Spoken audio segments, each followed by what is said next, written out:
baby Jordan, umbilical cord and placenta still attached, cried for at least 14 hours through the night until nearby residents found him Sunday. Walked in, handed the baby to a hospital worker, policeman or fireman, just turned around and walked away.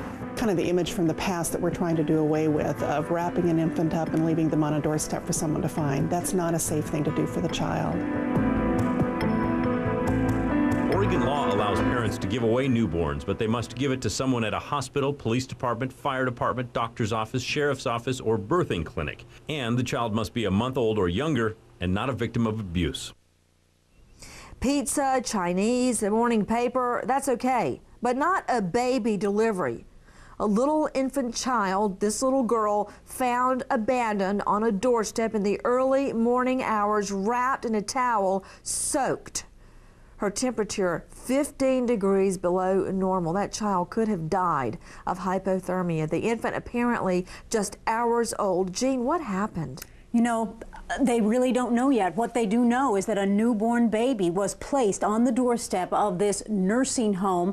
They can't find a parent, they can't find a relative, but the baby is in fair condition at the hospital, but is still being fed intravenously. Let's quickly go out to Michael Morrissey. I want to talk to him about baby safe haven laws. Michael, it didn't have to be this way.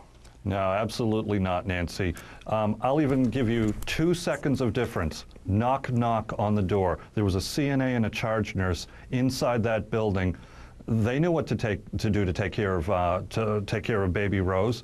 They could have easily just called 911 and you'd never have the problems with hypothermia. There is a baby safe haven law in Oregon that could have easily made this a lot easier scenario. Now, Michael, very quickly, this baby safe haven law, what is it? Well, these safe haven laws are all over the country. They're in 47 states. Let's see the map, Liz.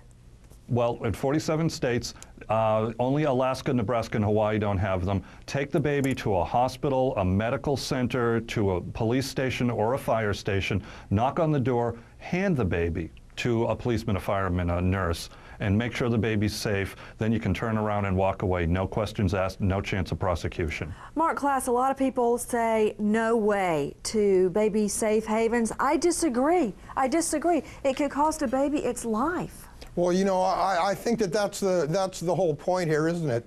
I've dealt, and we all deal too often with dead children, and these safe haven laws enable these children to live. And what we're doing is we're talking about this whole thing as a rational approach to an irrational situation. These are invariably desperate women that for one reason or another feel they have very, very few options. Sometimes those options are to kill the child.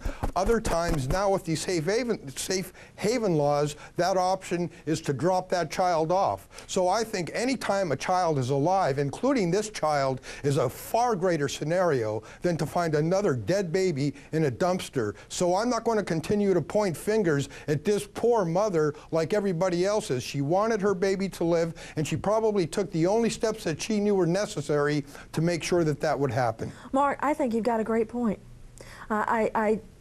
I'm concerned that the baby's left in the condition it was, where in this very state they have safe haven laws. Out to Randy Zellen and Allison Gilman. Also, in some of these states where they have safe haven laws, the first thing they want to do is ask you a bunch of questions about yourself when you try to drop the baby off. Allison, that doesn't help anything. Absolutely, that doesn't help anything, Nancy, and I absolutely agree with what he was just saying. I mean, I think it's really important that these women know that they can do this and they won't be questioned, they won't be prosecuted. This woman, you have no idea the emotional state that she was in when she did this. This is a desperate situation, Wait a minute, and that's why she did it. We've got this totally in reverse. Randy, that the baby was okay shouldn't dictate whether what the mom did was wrong or right. Well, it does, because one of the elements of the statute is that the child was not abused. So it is very important.